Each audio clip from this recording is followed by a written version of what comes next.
Yo, comic fam, we're sending out some giveaways to Eric Corley and Louis Boyle. Thank you so much for commenting, liking, and being a subscriber to the channel. Enjoy the show. Yo, comic fam, I'm your host, Comic Tom, and this is the Bags and Boards Show, podcast number 29, and I'm sitting here with my good friend, Jeff, the Golden Age Guru. How you feeling, brother? Man, I'm feeling good. The weather's changing. It's sunny here. And the Golden Age Guru likes those Golden Age rays. Hit that subscribe button, comic fam. We make a lot of comic book themed content. We're going to be going over a collection that's for sale. Every DC comic book that's ever been published. What? Yeah, that happened this last week. We're going to get into that. And we have the Golden Age Guru here. So, we're going to get into some crazy Golden Age goodness. We're going to learn some stuff. What do you think, comic fam? Hit the like button. Let me know you appreciate the content. And I think we should get into the first part of the show. So let's start off with this specific story. You just mentioned it. Ian Levine. 99.999% of you are not going to know who that is. Yeah, we're not talking about Avril Lavigne, like this isn't Skater Boy kind of stuff. We're not talking about Adam Levine, Maroon 5 nonsense. No. We're talking about the Levine comic collection. Which he does have a history in music, okay? He grew up in the music industry, and he's actually really huge in that type of field. Plus, he's a massive Doctor Who fan as well. And that plays later because this guy's put together DC comic run from 1934 to 2014. 40,000 issues, that is, okay? And that's amazing. And the other amazing part is that he had a huge run of DC, sold it so that he could take that money in, I believe, the 90s to put towards a Doctor Who collection.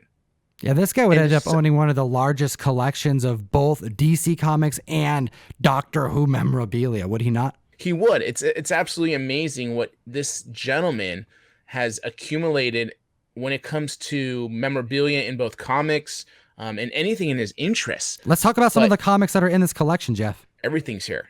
I mean, this is a complete run from 1934, like I said, to 2014. You have Action Comics #1. First appearance of Superman. Detective Comics 27. First appearance of Batman. You have All American Comics 16. First appearance of Green Lantern. Everything is in here. Comic fam, not just that too. We're talking about New 52 as well. He's got his Snyder goodness in there too. 2014, there's a few years of that New 52 goodness that hit that box. He didn't snub the newer stuff. He loved it all. And in fact, in 2005, at that point, he completed the entire run up to then and then collected from then to 2014. So his last Golden Age book to really complete the run, all right, just so you know, is New Adventure Comics 26, one of the more rarest of books in DC Comics, period. Courtesy of the man, the myth, the legend, Harley Yee. If you know him, you know him, who acquired that book for him. And this actually has on the front cover interior an ad to Action Comics #1 before Action Comics #1 ever came out. So that was a depiction of Superman before it was ever published. Yeah, we're talking like true first appearances before that was even a thing. Let's get into value. Let's get into worth. How do these comics look? These are a lot of issues, and I find it fun just to think about, someone with the goal of wanting to own the entire universe, but let's get into value. Tell me about the condition of these books. So you would normally assume, okay, and I believe everybody would assume this collection will be broken up, auctioned off into pieces. That is not the case. Sotheby's Auction House is actually selling this entire run all as one piece. So the numbers aren't out there publicly. There is no list of comics of condition of anything. And from what I understand, the collection entirety might all be completely unencapsulated, raw. So if you look at images and you'll see a picture of his, I don't know where he keeps this really, but how he stored them all. I mean, it's immaculate looking, and he truly, truly loved his comics. So he definitely he stacked the books. You hear that sometimes that people go against, like behind me, comic fam, the audio listeners, you've seen the show. I have long boxes behind me, comics standing on their tops of their toes, back to back. This gentleman kept his books flat. So you have to like lift them up in little bundles to get through them. And so if you think about 40,000 comics laid out, what that would look like, it's pretty amazing. But on top of this too, we got to think about how it's as one piece. So when I actually had to call to get the price of this. And Sotheby's is also, I believe, in the UK. So when I called, there was this person with a British accent, which just made the whole situation feel even more sophisticated.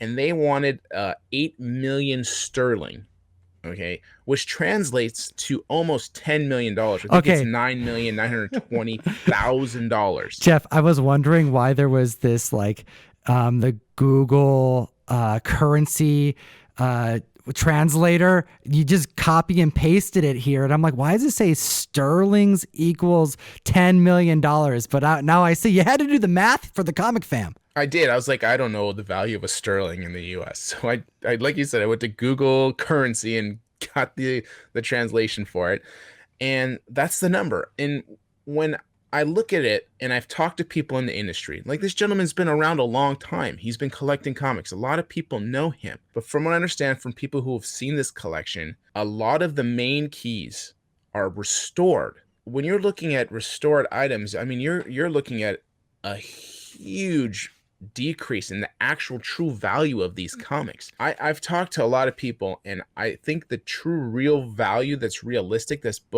collection should have is closer to maybe half of that value. Ooh, I love that this is a collection because it's so large that like this particular individual had to be somewhat known in the dealer community, that items in his collection have also been seen. So there is this value that the dealers may know from afar that isn't as detailed in the catalog. And when you go on to the site to see what is being displayed to the customers so that they can consider if they want to purchase or, look into possibly bidding on this auction when it hits the forums, well, you're not going to find a whole lot of information. It's mostly historical information and a email to contact the owners. So then you can set up some type of private event to find out if you're the right buyer. Yeah, exactly. Because I never knew that Sotheby's did that. But for certain things, they do provide that service of private sales. Okay, which makes sense that they do that. So that's what's happening with this. Now, you might ask, why is this not a pedigree? Okay, this is not a pedigree because the condition's not high enough, and it's been accumulated through whatever means this gentleman could get this collection. It wasn't bought off the shelves. It's not like one removed. So it would maybe be from the collection of Ian Levine. If CGC ever decide to make it a collection, maybe they can do that and say like John Burke had a collection from the collection of John Burke. It's just not a pedigree. And there is a difference. There is a very big difference. I'm also curious if the entire run, hitting the market separately would be a different situation. Like, in your opinion, is it unusual that this collection is being sold together? Absolutely. I never in my wildest dreams would assume that there would be this massive collection with all the keys in it that someone would try to sell that in its entirety. I mean, for me, when I think about it, and I could be wrong, obviously, but most people who are collecting comics, they collect what they like. I mean, it's very, very, very, very few completists out there. And even then, they're completists of runs, not an entire publisher, okay, from start to finish. So do I think that it's realistic that somebody who has like $100 million is going to want to spend $10 million on comic books that they don't really care about just because? I mean, most people have that type of money. They're smart people. Okay, they don't just waste money, and they could be some of the most frugal people and just the wisest with their dollar. And that doesn't mean just because you have money that you expect someone's just going to throw 10 million at it. So I don't see this going anytime soon to someone's new house or some new collector. If it happens, that's fantastic for the hobby. It's great. And he put a lot of time, sweat, and tears. So maybe there is that person who doesn't want to put in all that effort, a lifetime of accumulating these books, because you can't do this again. I mean, to do it on this level, I mean, I don't even know who or what it would take. if at all possible, to find some of these rare issues. Yeah, the kind of patience that it would take to go through and to consider how many different runs exist, that it's just probably the owner at the end wouldn't even care about every single one, but they'd be just collecting it to fulfill the census count. I don't know. Interesting stuff. Comic Fam, I want to know your thoughts about the Levine collection. Would you ever consider collecting so much? I'm curious. And would you ever consider storing your comic books in a way that isn't like the standard long box BCW style? I want to hear how you collect and store your comic books in the comment section below. It'll enter you to win this trade paperback. Jeff, I think the Comic Fam should be doing a lot of reading right now, and I think the first Hellboy trade is a good place for them to start. Somebody is going to enjoy that Hellboy. Make sure to like, make sure to subscribe, make sure to comment down below, guys. I got lots of reading to do. You got lots of reading to do. Let's get into some viewer comments. Viewer comments. These are your comments, Comic Fam. And Jeff, I gotta say, like right out the gate, I'm very proud of the community for how many members agree with me about the Sterank goodness on the Hulk Annual #1. We kicked it to you, Comic Fam. We wanted to know your thoughts about Steranko's original take on the Hulk, lifting his title up with all of his strength and causing his face to look so ugly. And the way he intended it, a lot of the members of the community had to agree with me. They did. I kind of was leaning towards the Marie Severin face, but I totally get the Steranko one. I kind of was looking at it like Hulk is so strong that he doesn't struggle with his own title, but I get the other perspective that the title is such a heavy load to carry that it requires kind of a struggle in the face. Yeah, thank you so much, Samuel. David, Steranko is the man. I prefer his cover for sure. We also had James Lewis, who says, it's crazy those differences in foreign comics. Jeff, that's one of my favorite parts about the foreign comic books, is that there's these aspects of them, these minor differences, but sometimes major differences that makes them just unique in themselves and then adds a whole extra layer of keyworthiness. Yeah, I mean, they're really dynamic in the color schemes that they have and how they change. And you look at them sometimes, you're like, oh, wow, this is actually better. We look at George 777ism, who wrote, I was a Taskmaster fan when he was a dollar bin character. Love the blue background. That's a great example, right? Absolutely. I mean, that blue background is better than the green, in my opinion. Oh my gosh, I'm loving these comments, Comic Fam. And I'm digging this like Wolverine conversation we started, Jeff. It's a little ridiculous conversation, but I find a lot of accuracy to it. Okay, so we were at C2E2, all right, and we're doing a podcast, and we were doing it with Nick from Key Collector, which is probably a good place to plug his app. Oh, that's right. The best comic book app that exists on the market. If you have an Apple phone or an Android phone, he's got you covered. Key Collector Comics. It goes over everything you need to get into comic book collecting, but also to maintain your comic book collecting. And if you use the code TOM101, it unlocks a free 1-week subscription. And the best part, aside from all the features, is that the app creator, Nick, he looks like Logan. And that was not something that we realized until someone commented in that video, and then we were both looked at each other like, oh my god, he looks like Logan. So somebody wrote, okay, not just somebody, Kadar Pai wrote on the last podcast I was on, number 27, he goes, snicked, Nick is in the sound there, Nick for Wolverine 2020. Like, that's perfect. Snicked. Oh, I love it. Nick, your name is in the sound. It has to happen. I'm telling you, Jeff, if we are persistent, we may get Nick into some yellow tights. We might need to get a Snicked Nick shirt. Oh, I love that idea. Comic Fam, what do you think? Okay, I also want to give a big shout out to Brian Johnson, who wrote out some information about the foreign comics we chatted about, and I thought it very valuable. He said 2 things. Being from Denmark myself, and that comic book we were just chatting about, that Hulk annual, was from Denmark. He said that he only knew Steranko's cover. It's a 48-page comic book, which has been the standard for comic books here in Denmark. It contains 2 stories, an old Herb Trimpe story and a Nick Fury story about how he became the head of S.H.I.E.L.D. So a couple of things about that I thought was interesting is, one, that he knew the comic very well and he knew the stories that were inside. But my favorite thing is that he only knew of the Steranko cover because he lived in Denmark. He didn't even know Maurice Severin had ever touched that cover. Can you imagine that, Jeff? That Hulk annual could, like, there's somebody in the world, many people in the world who only know a different image than what's in your head. Yeah, that's fascinating.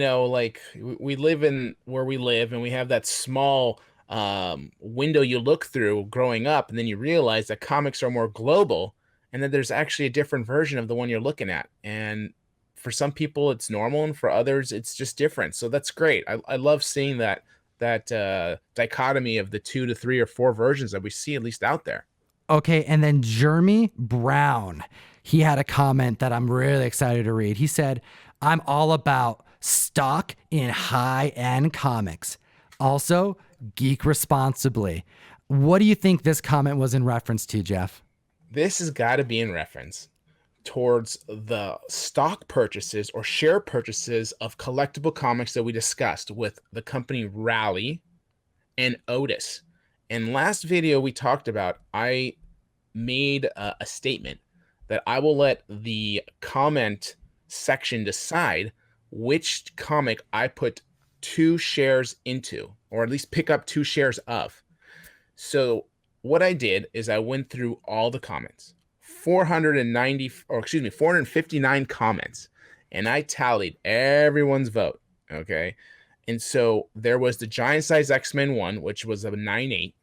There was an ASM 1, which I believe was a 6.5. A Bats 3 that was a 9.4. Okay, Golden Age book. An ASM 129, which is probably a 1.8. Okay. So what do you think are the order of those 4 books? All right, so this is fun. First off, I gotta say, I appreciate you, Jeff, for going through and doing the math. Comic fam, this guy spent a lot of time on this. He took this very seriously, because as soon as we explained the process about why one would consider investing stock into a comic book, and that you're actually have a really good chance of making money out of this deal, Jeff took to the count, and he decided to put his money where his mouth is. So this is my guess, Jeff, and I'm very excited to see how close I am to what the community instructed you to put your money to. So I'm gonna guess Giant Size number 1 as my pick for number 1. The second is gonna be Bat 3, because it's a Golden Age book and you're the guru. Maybe people are trying to show you some love.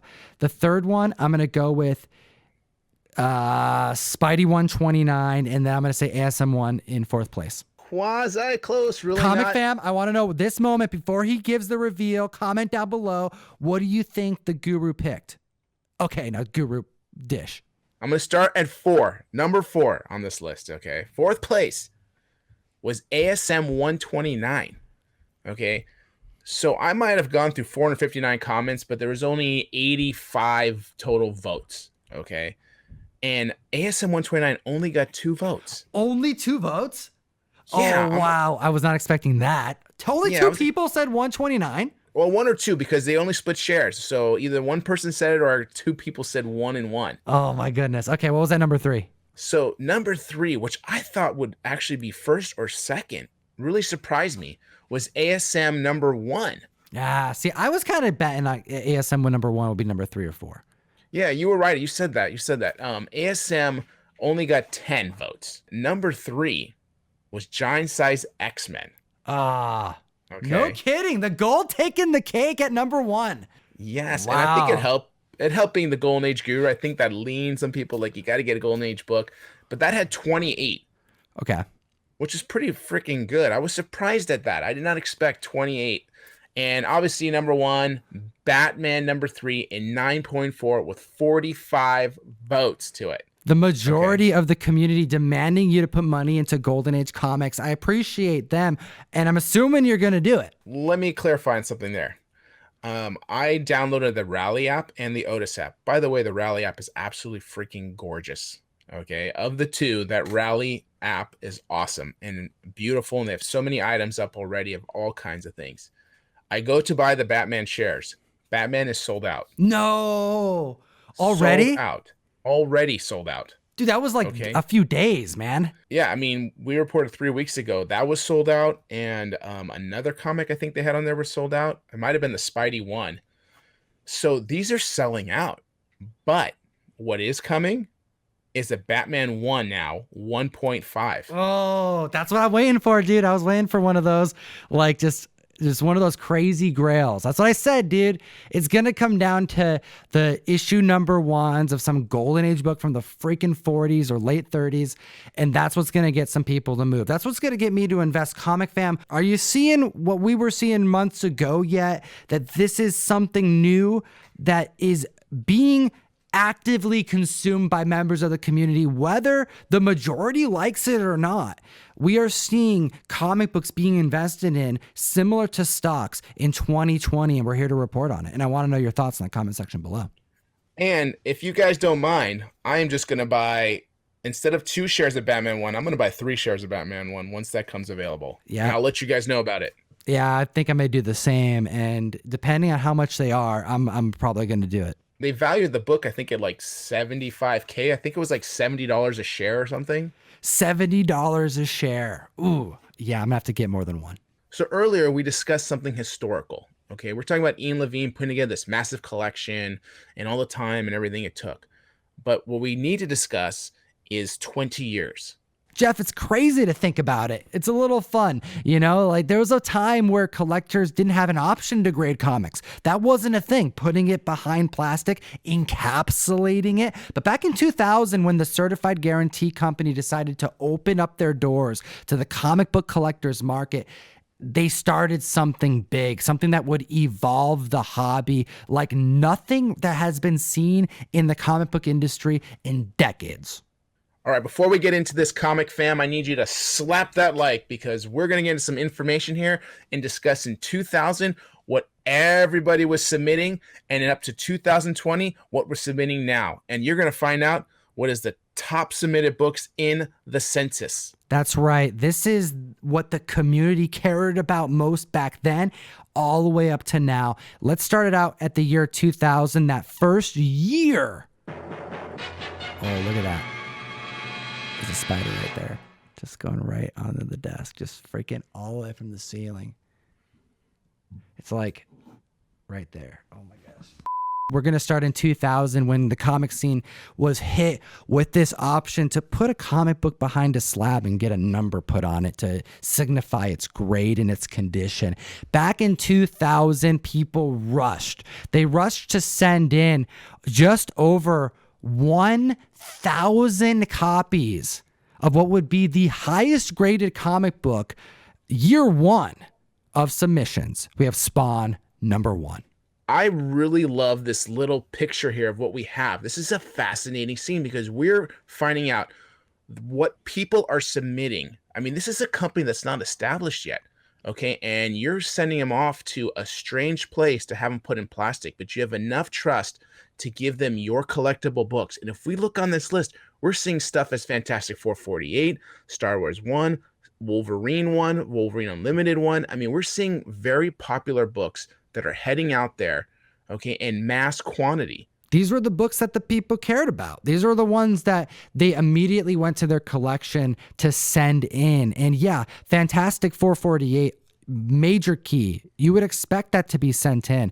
But what I find interesting is that under 500 people did this, and that near double the amount of submissions were sent of Wolverine the Origin issue #1 in that first year. Isn't that interesting to think about? But it makes sense because that year that book came out. So aside from having Spawn 1, something from the 90s people had in their back issue been waiting for decades to be sent down to Florida to be encapsulated, Well, they also had a brand new comic book that hit the stands that year. Wolverine, an origin issue, a minor key, something that people don't really care about that much for collector's value right now. But back in 2000, 2001, when this book came out, yeah, this was the second most graded comic book ever. Yeah, it just seems like the timing worked out perfectly for that book to come out the same year as this company's opening up, and it was hot, it was new, and that's what happened with its numbers. So I'm excited to see here the continuation into the next segment of this. Yeah, especially because that following year, Wolverine the Origin #1, for that very reason, would actually take the reign as the most graded book, clear up until 2003. So this chart is great because it's showing also what was hot and collectible that particular time frame, and then what's also going to stand through the test of time. So that we see Wolverine Origins 1 at first place here by 2003. But what we also are seeing is the Spider-Man Volume 2 number 36. Okay, we had the 9/11 incident and this comic really hot on the heels of that, and that was a huge book for many, many people. It was a very special book, still is to this day. I love that book, and so did many others, and we're seeing how many people submitted that book this time frame. 1,400 submissions that year. This right here marks a major moment in comic book collecting because we have something that happened in mainstream, in culture, in American history that directly affected modern comic book collecting, and it's showing right here in the grading census data. So between 2004 and 2007, we see a lot of comic books start to creep up, and we see some changes in placement, but a lot of the comic books remain the same except for one. One outshines the rest, and we're talking an increase of copies graded of 2,000 in a short 3 years, something unprecedented until this time. And we're seeing ASM 300 take the cake at over 4,400 copies graded. So this also shows the popularity of some of these characters. 11 of the top 12 books were either Wolverine or Spider-Man.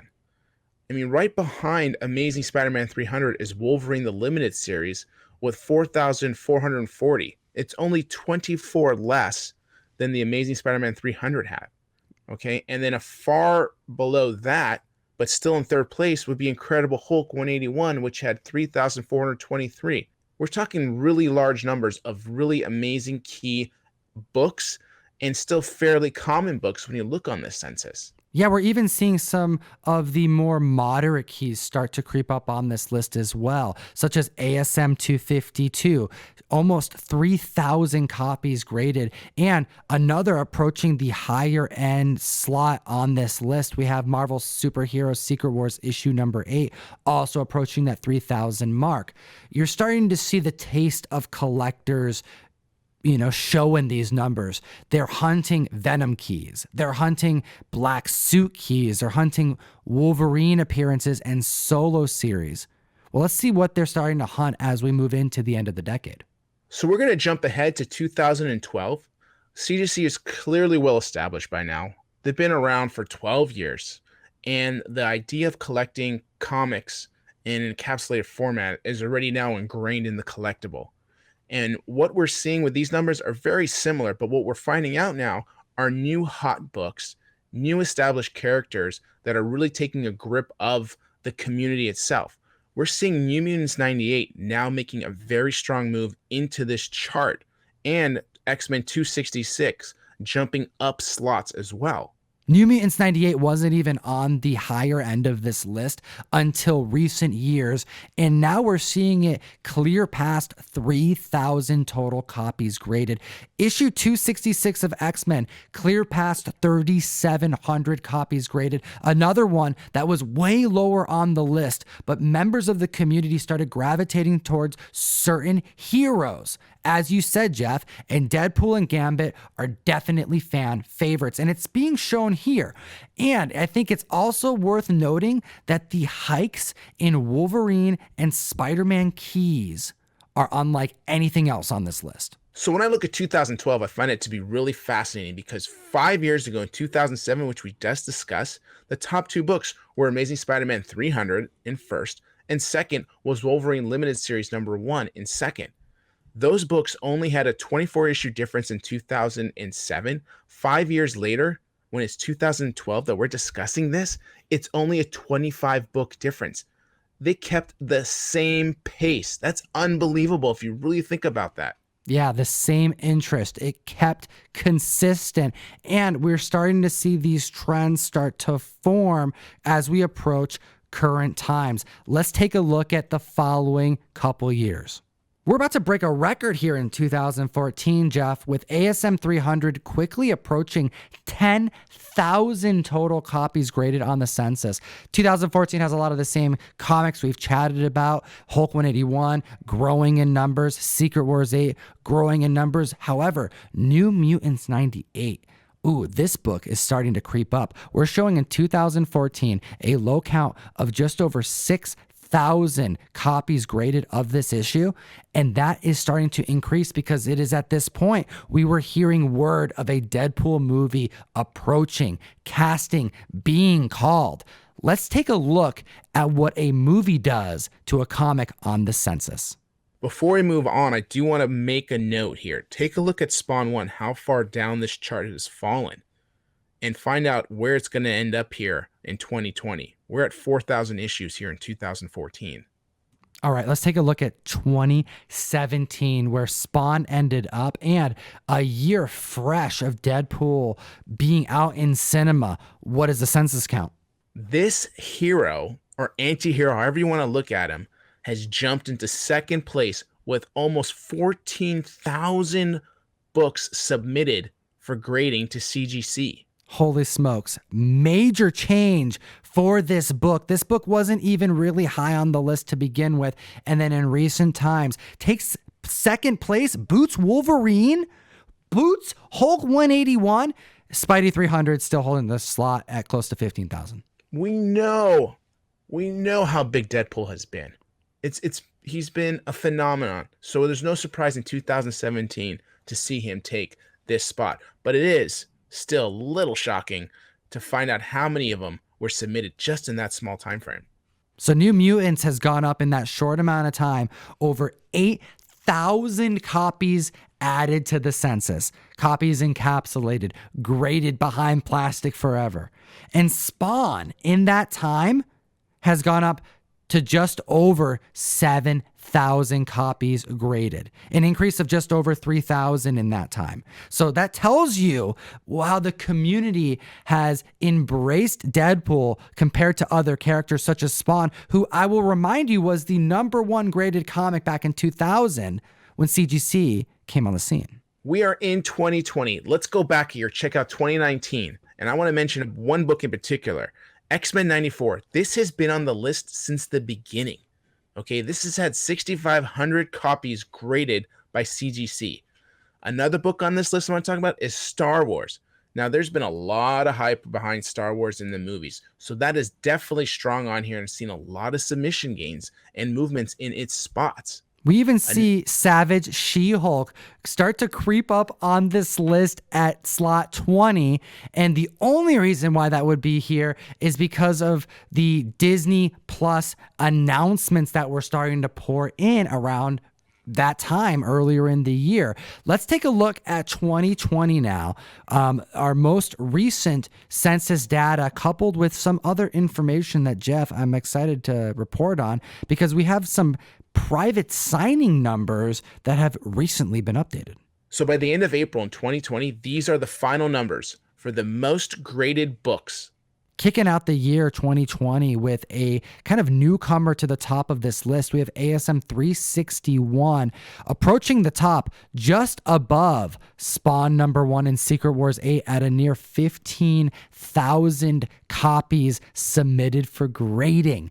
Carnage is coming to theaters soon, and collectors are actively submitting ASM 361 in preparation for his appearance. We also see Wolverine issue #1 from the limited series hit just above 15,000 at the #3 spot.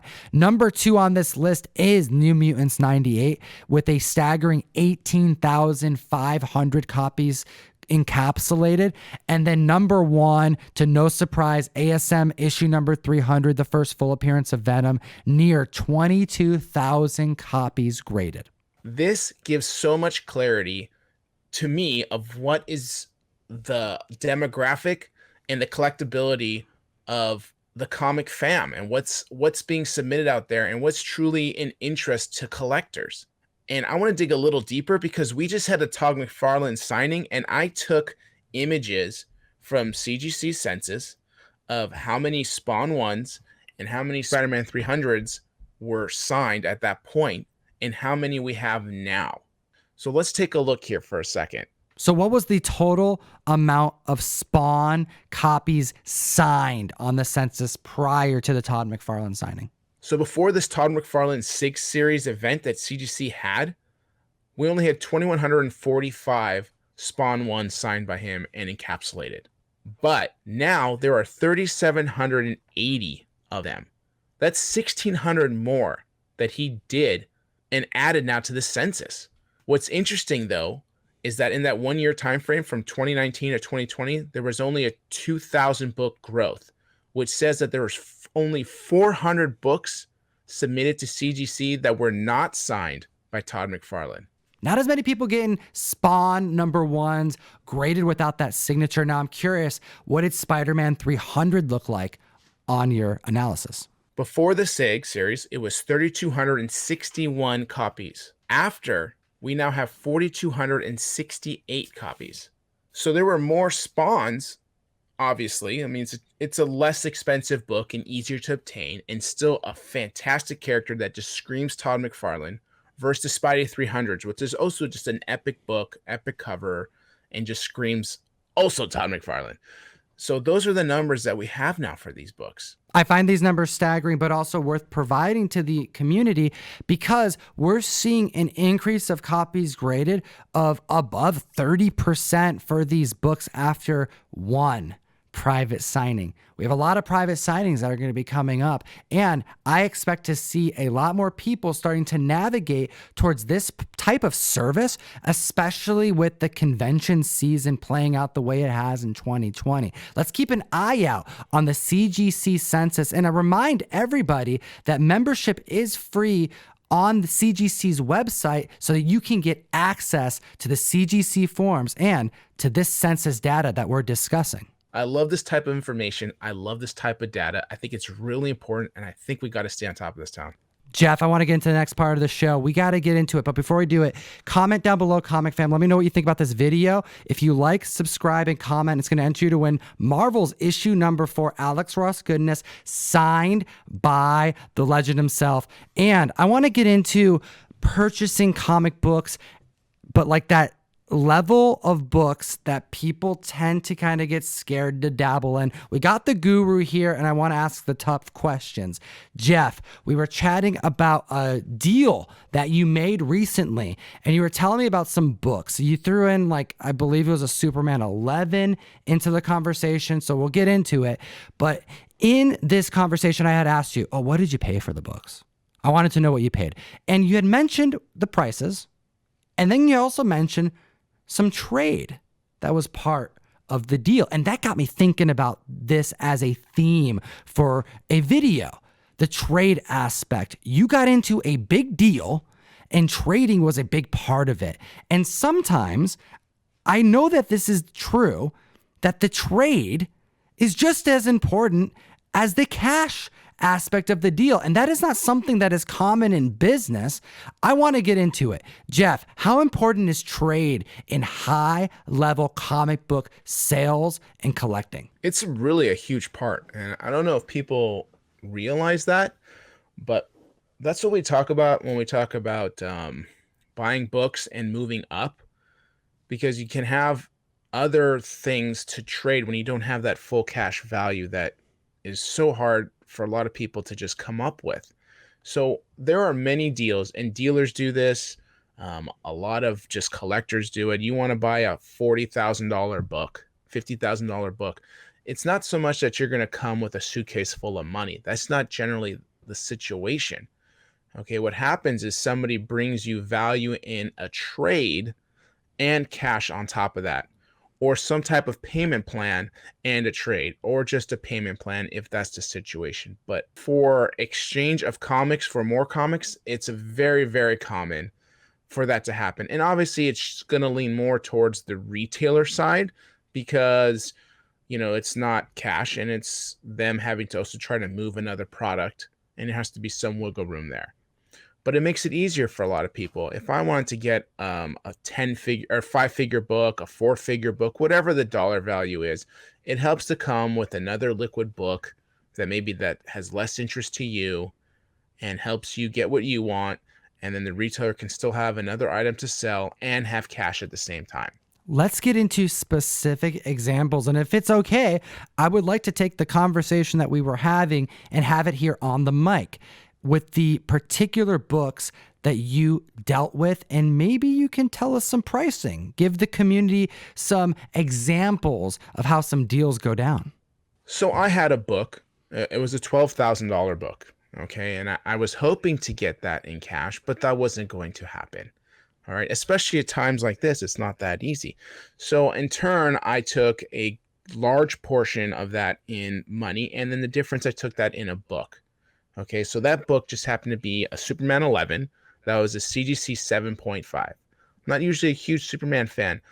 I usually like the Action Comics title more than Superman itself. But to see that book, classic chain breaking Superman cover that Neil Adams redid later, it was cool to see that as 7.5. And I feel that's more of a liquid book still, and I can find somebody to do that. Another book I had a dealer who needed for his store many small pieces of keys and semi keys. So what I did is I gave him about a short box of keys and semi keys, and he gave me an AF-15 CGC 4.0 signed by Stanley Sig. Okay, so for me, I liquidated a short box of books and put all that value into one big book, which I'd rather have had one piece than multiple pieces to move. So for him, that worked out great. And for me, that worked out great. So finding that balance between you and a retailer can sometimes be a long conversation, can sometimes be a short conversation, but most of the time there's room to have that conversation. How often would you say are you going into deals with trade being a big emphasis on the deal? I don't usually like to do that. I like to keep it as clean as possible, but that's me. And for a lot of people, it's going to have to be a trade situation. It's just what it is. If you want a big book that gets to $10,000, and I'll be honest with you, it's common. It's not like it's rare or scarce. When you have a big book of that number, generally, I would say 30% of the time, someone's going to be like, hey, do you accept trades? And that's generally one of the first questions out of their mouth. So that's either going to make or break your deal at all. If you're not open to a trade at all, you might be stuck with that book. And that's okay. That's your choice. Okay. But if you want to move that book, a lot of the times it's going to require you taking on a book in its place with money as a difference. Now, I got to ask, though, have you ever been in a position where you've been asked to trade something that was just off the table, or maybe even something that you ended up trading and you look back on it and you're like, oh my goodness, what was I thinking? And now you regret it. Most of the time with the trade, it's interesting. I will usually get approached first with garbage. Like somebody will give me like terrible books trying to make a deal, and it almost feels like I'm trying to get swindled. And that's already just like a waste of my time and puts me in a bad place. I'd say about 10 to 15% of the time, someone actually comes with a fair trade. They really want the book. They know they have value. They know there's value in the book they're getting, and they understand how it works. And that's always a better transaction, okay, and a better conversation for both parties. I would say a time that it can fail for you is when the market maybe falls on a book that you traded for. Like for this AF-15, I'll give you as an example. I traded and consolidated, which I thought was a great move, but it was more like 3 weeks later where the whole market just plummeted on an AF-15. Okay, it went from like where it is now to a good 15-20% less and hasn't recovered since. Now, because it's an AF-15, I'm not really concerned long term, but ultimately that kind of hurt a little bit. How much was that hit specifically? So we traded sticker for sticker. Okay, so I had some strong stickers because he took key books, and I had room on them, so I wasn't too worried. I figured there's margin there. But what I'm finding out is that this book went from around a low 30s $1,000 book to like low 20s maybe now. Oh my goodness, that Okay, was so I quick, mean, man. it happened really fast. And I'm not saying like, even if I sold every piece of that book, I would still be around that now. But I was hoping to not have lost value with that book. So again, it's an AF-15. I'm not too concerned because the value will jump back, especially with all that, hype of Spider-Man. No one knew what was going on with Spider-Man. Is he going to be back at the MCU? Is he not? And that's when all this started to transpire. So the book really just got stagnant. And especially now with COVID, there's no bounce back in the market. So you're just seeing a longer progression for this thing to come back. So it's going to be interesting to see how it plays out, but it is what it is. It was a decision I made, and at the time, I thought it was a great decision and a move. And I'm not complaining because ultimately, it's got value, and there's demand. And worst case, I sell it for maybe a little bit more than what I would have paid for had all those books sold for. You gotta love it, man. Sometimes the trading aspect of comic book collecting, it makes deals happen. It makes it worth doing.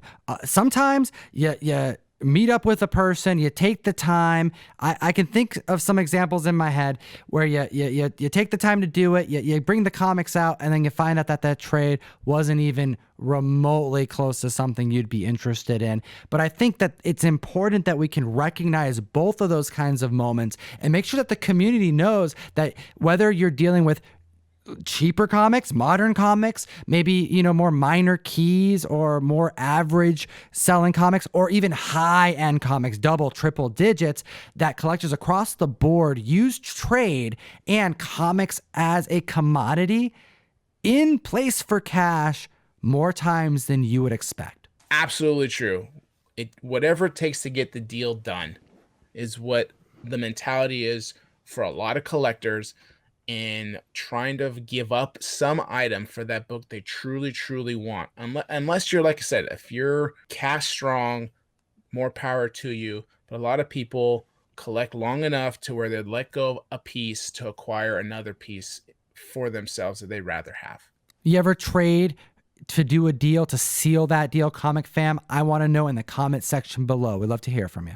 I'll tell you what I want to trade. I want to trade in some time into the gym because I feel like I'm trying to eat pretty well while we're on lockdown, but like I feel like I'm still gaining lbs and I don't understand what's going on. It's because we're locked inside, man, and we're not moving as much. I feel like I'm not eating nearly as good as I used to, and it's tough, man. The gym is closed. I'm not that I would want to go if it was open, and running outside is like one of my least favorite things to do.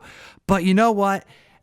If we stick together and we motivate each other, we can still, from the indoors, work out, stay healthy, and we can choose the right things to eat. And that got us on this path of thinking about food and comic books and key moments in comic books. And I want to chat with the comic book fam about it. Hit the like button, hit the subscribe button, and let's get into some foods consumed by our heroes in the Marvel and DC universes. We're going to go through a 10 list here of foods associated with comic characters. Let's kick this list off with an easy one.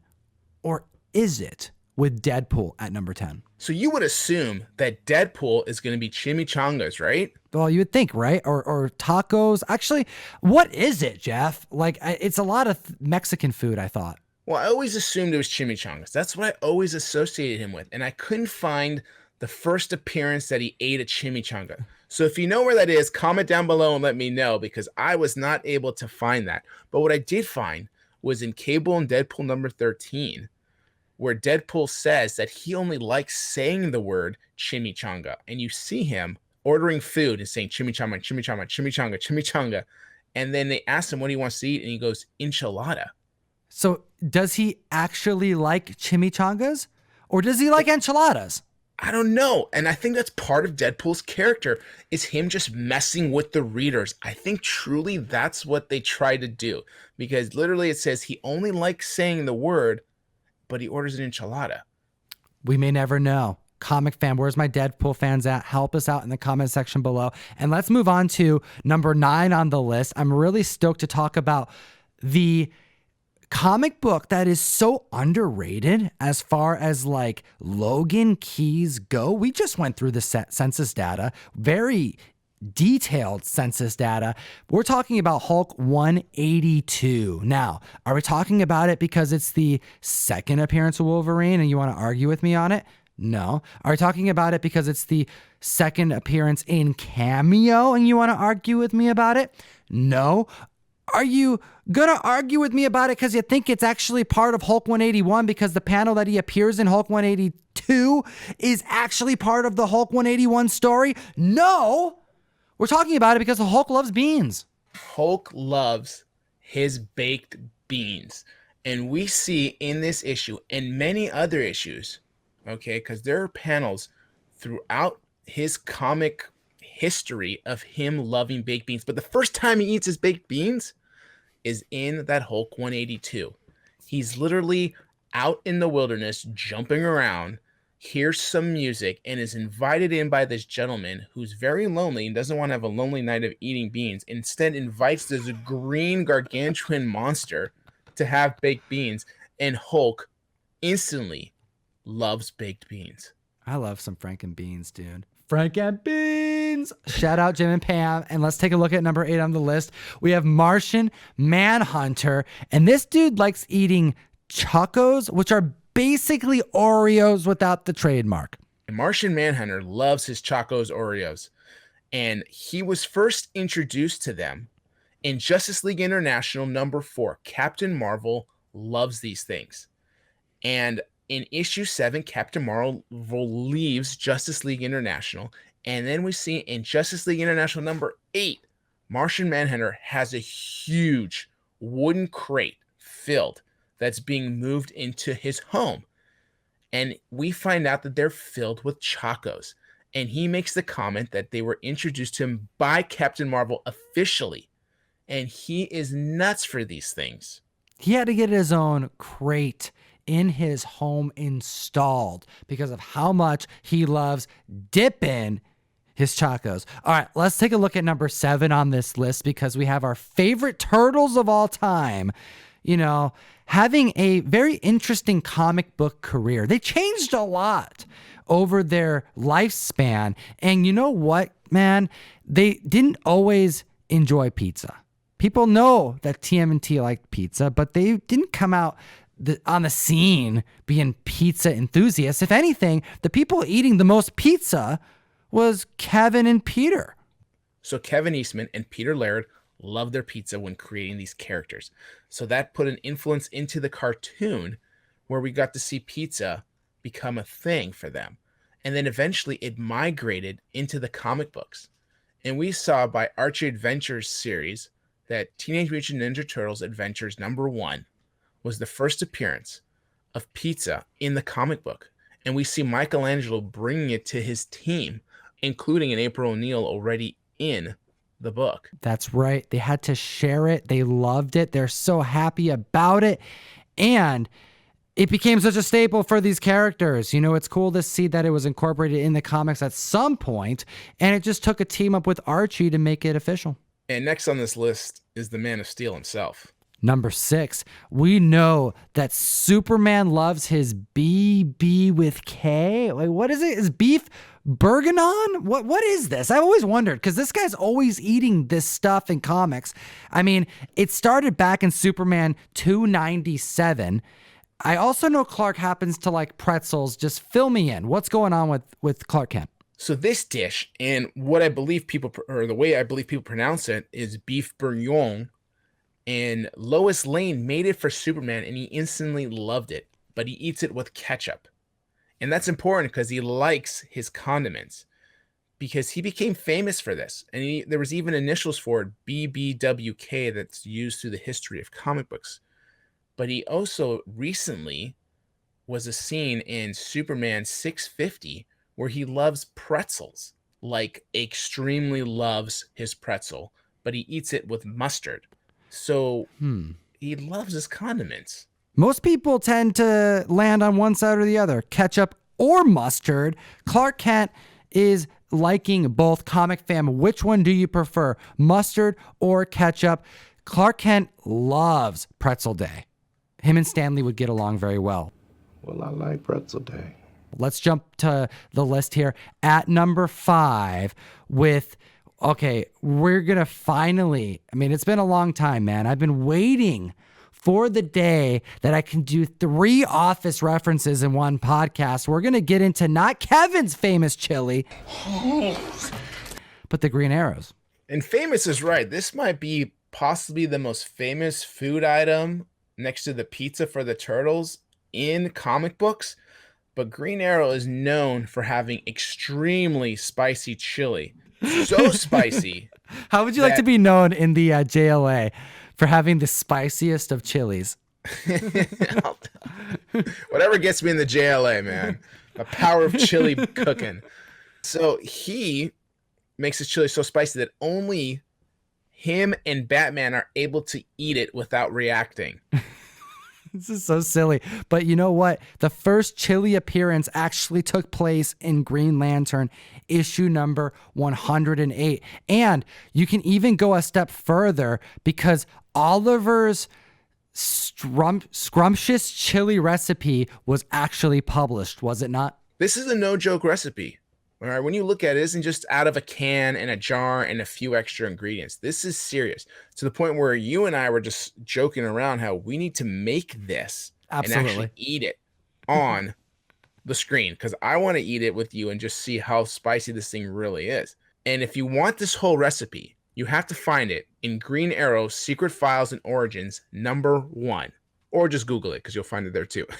But that's another way to actually own the book. I want to throw out one other fun fact that I thought was interesting, that if you go to Green Lantern number 85, which is a Speedy drug issue, the very last page is the first time he mentions his chili, while all on that same page, he finds out that Speedy is a junkie. So it's a very powerful page with a lot of important things that happens, but I think it's interesting to hear his chili.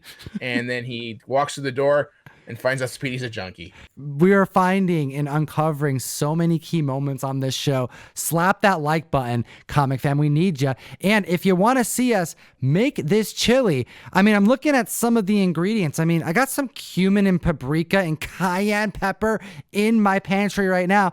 Man, I think we can do this if the Comic Fam wants to see it happen. I am going to Amazon Fresh this Gebhardt chili powder and this California chili powder, and we're going to be making this. All right, let's actually continue the conversation talking about Zatanna. Zatanna really loves tacos, and the first time we see this passion arise, we actually see some badass fighting that we got to get into. I don't think I've ever seen someone destroy their enemy with their braces before. Yeah, this was a fun story because we're looking at Zatanna, and Zatanna number 9, that's the issue. Zatanna is known for liking tacos, and we kind of get this origin story of her and tacos. And I don't know if it's her first time we get to that's tied in with her, or it's just an explanation. But we see her coming out of a dentist office and trying to eat a taco as her first meal. She just got like all tightened up, dude. Like her teeth hurt. It's sore. Do you remember that? You ever have braces? I've never had braces. My wife's had them like 3 times, 4 times because she's just like has to have the perfect smile because she works in dental hygiene. Okay, so it's a thing for her. But I've never had braces. But I know friends who have, and I know how miserable it can be. But she takes this bite of a taco, and right away she's just struggling. Okay, and she's walking around as a kid, and she sees something happen, like a burglary or some kind of crime committed, and she uses her magic. And her braces fly out of her mouth, and she captures this guy in a braces prison. It's like a symbiote, man. It's like the braces turned into a symbiote, and she's starting to attack with the metal, guitar string style wires that are enlaced in her teeth. Totally. And you can see it, and it's perfect. It looks exactly like that. And then now she has no braces. Okay, so she sees her dad who talks to her, and the first meal she wants before she gets her braces on again is tacos. Zatanna loves her tacos almost as much as Batman loves his cucumber sandwiches. I don't understand this one. This one's a weird one, Jeff, but Bruce Wayne loves cucumber sandwiches. He doesn't care about what people think about him. He doesn't care what people say. He doesn't even necessarily think they taste great. But this man loves his cucumber sandwiches. This one's a little bit more emotional, okay? Because this food has that extra tie in the family because Bruce Wayne's father loved cucumber sandwiches and Alfred makes cucumber sandwiches. So this is tied to him through Alfred, his connection with his father as well. And so it's a much deeper food for him than just some of these others on the list. It's not just a snack. I mean, even in Batman issue number 54, there's a very quick but impactful conversation that Bruce is having with Nightwing as they are flying through the air. You know, they're doing their crime fighting things and traveling the Gotham night sky. And Bruce specifically says to Nightwing that, no, I know you hate cucumber sandwiches. Like, you really hate them. I remember. And he's like, yeah, but do you remember what you told me, Bruce? And Bruce says, oh, my father loved cucumber sandwiches. I told you what he told me. Don't ever give up on them. Keep trying them again and again. And I swear they're worth it.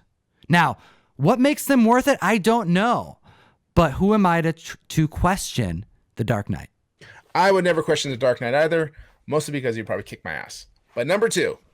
Spider-Man loves his Aunt May's wheat cakes. Yeah, wheat cakes are like pancakes. And we know that this love for pancakes started way back when it was first introduced in Amazing Fantasy issue number 15, the first appearance of Spider-Man. But like Oliver's chili, there is a recipe that exists. There is. If you want Aunt May's homemade wheat cakes, you got to look into issue Untold Tales of Spider-Man 1996. And there's actually a published recipe of how to make these amazing wheat cakes. And you know what? They are very doable. Comic fam, I have never wanted to hit the kitchen more post a show after seeing Peter Parker's face in the bottom right-hand corner of this page. These hot cakes look to be 5 inches tall, stacking like a skyscraper. I am excited and hungry at the same time. Do you think those buttons popped off his shirt or was a button shirt? Because his belly is hanging out. No, he said he's done. He's eaten too many, and Aunt May is insisting that he keeps on eating. Similar to the next character on our list, number 1, Comic Fam, slap the like button. We need your support. We have, I think, the character everyone would expect would have to make a list. When we're talking about eating things, we have to put the Eater of Worlds right on the list. And if you're going to eat planets, you're eating everything that's on the planet, including everything on Earth, including all these things on this list, cucumber sandwiches and all, you know we're talking about. Ultimate galactic snacker there is. Galactus himself. How could he not be number 1 on this list? When you're eating planets as a whole, you know you hold the top spot here. And if you want to see the first planet that he's ever eaten, you need to go to Galactus number 1 and find out that it's Archaeopea. That's right. We're talking about Galactus, the origin story, this super villain.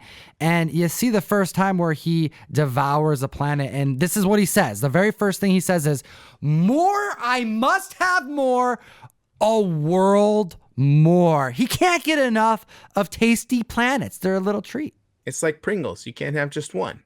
I also have to showcase this Scotty Young picture. Jeff, there's so many dope Galactus-like devouring planet images, but this one's great because he's eating cereal out of a bowl that appears to be planet Earth. Yeah, it's nice and playful, despite the fact that it's your planet that's completely destroyed.